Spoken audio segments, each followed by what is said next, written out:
There's a place on the planet where a single mistake, a missile, a mine, or a ship catching fire can affect energy prices all over the world. It's not an ocean, it's not a continent, it's a narrow corridor between Iran and Oman. Its name is the Strait of Hormuz. Why did such a small corridor become the most dangerous bottleneck on the planet? Now, forget about oil, war, and Iran for a second. Just think about the raw geography. The Strait of Hormuz is basically a corridor squeezed between two natural walls. On one side, Iran. On the other, Oman, with the Musandam Peninsula jutting out as if it's trying to force the passage closed. On the map, it looks spacious, but in reality, not so much. At its narrowest point, it's about 33 kilometers wide. It seems like a lot until you remember that some of the largest ships ever built by humans passed through there. Oil tankers over 300 meters long, carrying millions of barrels, constantly crossing in both directions. And there's one detail that changes everything. The ships don't use the entire strait. They follow mandatory navigation lanes, like highway lanes. One lane for entering, another for exiting, and a separation zone in the middle. In other words, what was already narrow gets even tighter. Now imagine all this running 24 hours a day. Ships coming, ships going, massive cargo, zero room for error. There's no room for improvisation there, no quick detours, no margin for error. You enter the lane and keep going. That's what makes Hormuz so dangerous. Out in open sea, a ship is just a tiny dot lost on the horizon. Hard to predict, hard to control. Not here. Here, everyone knows exactly where you'll pass, when you'll pass, and pretty much which line you'll be on.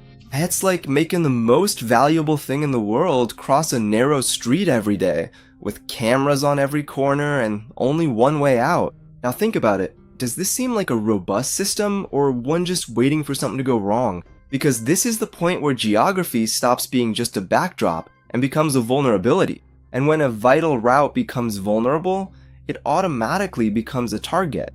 That's when Hormuz stops being just a strait and turns into a power play. Who really controls Hormuz?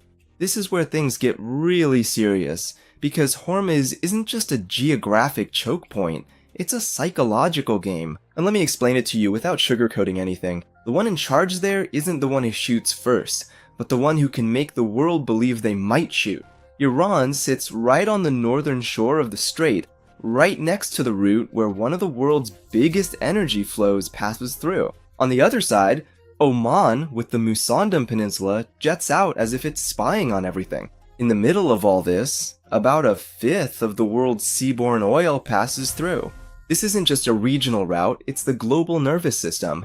And here's the part that most people don't get. In Hormuz, power isn't about closing the strait. Power is making the world think you could close it, because actually closing it would be stupid. Iran itself depends on that route to export energy. Shutting everything down would mean provoking direct confrontation with military powers, hurting allies, and strangling its own economy. So the game was never about a total blockade. The real game is to apply just enough pressure to scare people without blowing everything up. And for that, you don't even need open war. Just the risk is enough. When tensions rise there, the effect starts before any attack even happens. Insurance companies raise their prices, ships slow down, routes become more cautious, markets go on alert, and energy prices react almost instantly. In other words, you don't need to sink any ships to cause damage. Sometimes just holding a knife to someone is enough, and everyone knows it. That's why the Strait is one of the most closely watched places on the planet. Radars, satellites, drones, frigates, coastal bases, everyone watching everyone else. Iran maintains a constant military presence on the northern coast, while Western and regional forces monitor the traffic. It's a narrow corridor, packed with energy, surrounded by too many armed people and too little trust. Now picture the scene away from the maps. 3 in the morning, the bridge lit up by blue screens, radar full of slowly moving blips, a heavy silence, and not much talking, because here, there's no such thing as a small mistake. Anything that happens here affects prices all over the world. That's why the Strait of Hormuz is so intimidating, because it reveals a somewhat humbling truth about the modern world. The most sophisticated economy in history can still be squeezed by a narrow corridor surrounded by dry mountains and distrust. And maybe that's the most unsettling point. In Hormuz, control never really feels like absolute control. Honestly, it just feels like a very delicate balance. So what happened when Hormuz almost came to a real standstill? If you think Hormuz is just some analyst's theory, then take a look at when it almost actually shut down. In 2019, a series of attacks on oil tankers in the Gulf of Oman put the entire corridor on high alert. Explosions in the holes, fast-moving fires, crews evacuating in the middle of the sea, and no one fully claiming responsibility. Within just a few hours, the effect was immediate. Maritime insurance rates shot up, ships started to slow down, and the whole world began following the strait like it was the score of a World Cup final. That same year, tensions escalated even further when ships were seized in direct disputes between Iran and the United Kingdom. The message was clear. You don't need an all-out war there to cause a global impact. Just uncertainty is enough. And that's where Hormuz reveals its true nature. The impact starts before the first shot is fired. It starts when risk enters the equation. Because when the market senses that something could go wrong, the whole system reacts. Picture the scene, far from the maps. 3 in the morning, the bridge lit only by blue screens, radar showing dots slowly approaching. The silence is heavy, no one says much. A mistake there doesn't just make local news, it affects prices around the world. And that hits real life fast. When Hormuz is shaken, it's not just the stock market that feels it. Airfare goes up, shipping gets more expensive, fuel drives inflation, and food prices follow. The government starts giving explanations, but consumers feel the impact before they even understand why. But then comes the obvious question, if it's so fragile, why doesn't anyone just shut it down for good? Because shutting down Hormuz wouldn't be a victory, it would be self-sabotage. Iran itself depends on the strait to export energy. Completely closing it would mean escalating to direct conflict with military powers and hurting allies, regional trade, and its own economy. So the game there was never about shutting it down completely. The real game is to apply just enough pressure to scare people without blowing everything up. That's why the strait never really seems calm. Ships keep lining up to cross, drones keep watching, bases stay on alert, and the world keeps watching. Because Hormuz doesn't have to stop to prove anything, it just needs to remind everyone that it can. If it closes, what happens to the world? Now comes the part that really matters, the real impact, because Hormuz isn't just a topic for maps or technical talk for people in suits. Hormuz shows up in gas prices, shipping costs, food, your electric bill, and ultimately in the politics of a bunch of countries. Every day, about 20 million barrels of oil pass through there. That's not a small detail. It's a hefty slice of the energy that keeps the planet running.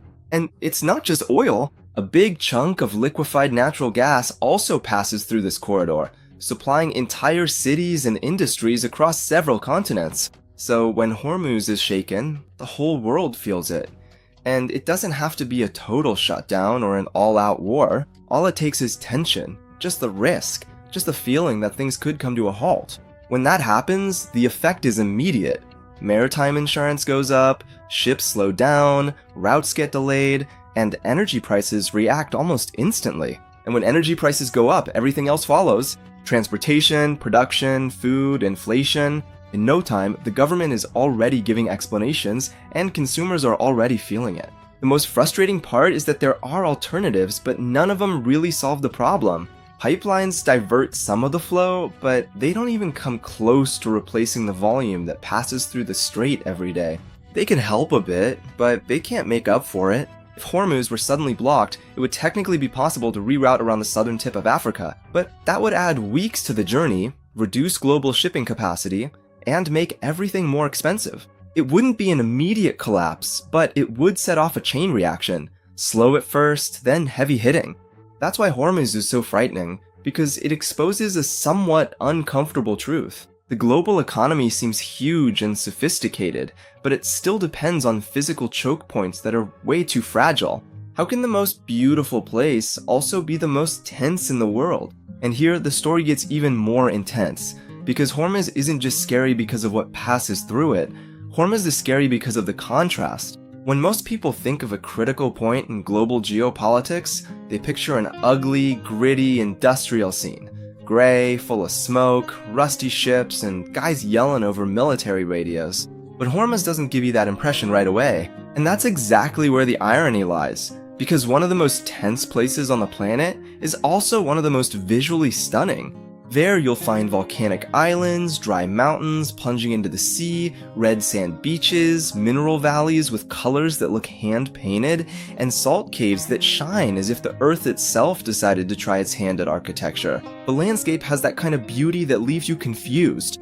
It gives off a sense of calm, of silence, of being far from the chaos. But that piece is almost a provocation, because while the scenery looks like something out of a contemplative documentary, the reality underneath is something else entirely. What you see there isn't just beautiful nature, it's one of the most closely watched routes in the world. There are military ships on the horizon, radar tracking vessels, drones watching every move, coastal bases on high alert, and massive oil tankers lining up to pass through a strait that's way too narrow for the weight it carries. And that gives the place an even greater narrative power, because Hormuz isn't just strategic, it's symbolic. It shows, in an almost cruel way, how modern civilization hides its fragility behind beautiful landscapes and cold numbers. On the surface, blue sea and dramatic cliffs. Beneath it all, tension, calculation, and global dependence. The islands in the region make this even more striking. Kashm, Hormuz, and the Musandam Peninsula aren't just beautiful pieces of exotic geography. They serve as natural observation points over a corridor where enough energy passes through to shake the entire world if anything goes off track.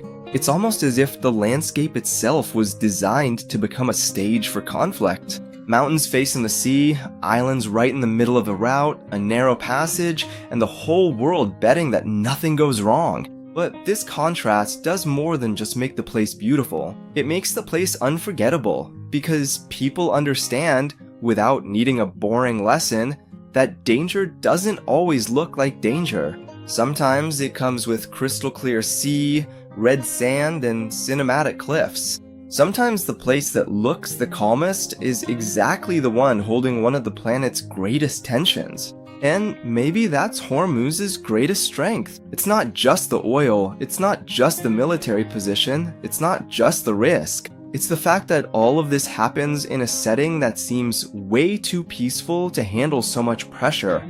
As if nature is offering up beauty while politics turns everything into a raw nerve. The more you understand Hormuz, the more it unsettles you, because it's not just a beautiful place with tension in the background, it's the whole world depending on a narrow corridor that can't afford to fail. There, every ship carries energy, money, and stability, while radars keep watch, decisions are calculated, and no one ever truly relaxes. Everything seems under control, until it doesn't. In the end, Hormuz reveals an uncomfortable truth. Modern civilization still depends on points that are far too fragile. And do you think that's control, or has it just been luck so far? If you have actually managed to make it all the way to this point in the video, please leave a comment saying Hormuz down below, and be sure to check out this other interesting video that is popping up on your screen right now.